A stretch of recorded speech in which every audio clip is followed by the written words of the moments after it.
Hi friends! Today for my instructional strategy, I chose book boxes. I first saw book boxes used in Dr. Witherington's class. She did it on the book Lily's Plastic Purse, and I just remember it so well, and it left a impression on me.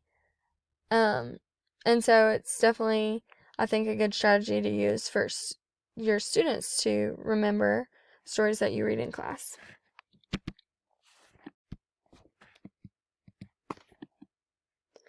A book box is a collection of objects that help students to comprehend the stories that you read.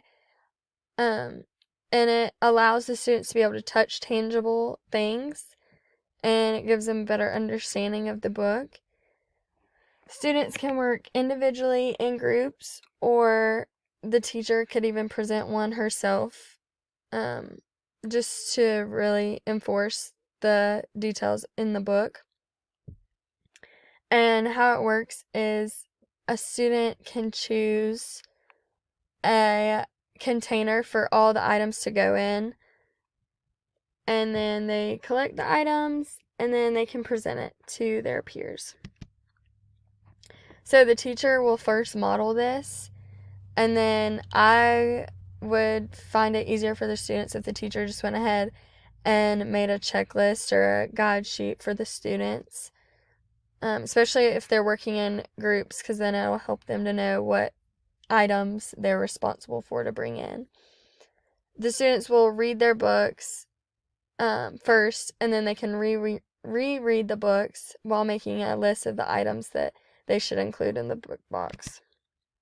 So, for example, I chose the books We Don't Eat Our Classmates, and for the container, I would choose a lunchbox because Penelope is starting on the first day of school, and she talks a lot about how her dad packs her tuna sandwiches and stuff like that. So I would just use a lunchbox because that's what makes sense to me. I would include an apple because she's starting school. I would include a toy dinosaur because she is a dinosaur.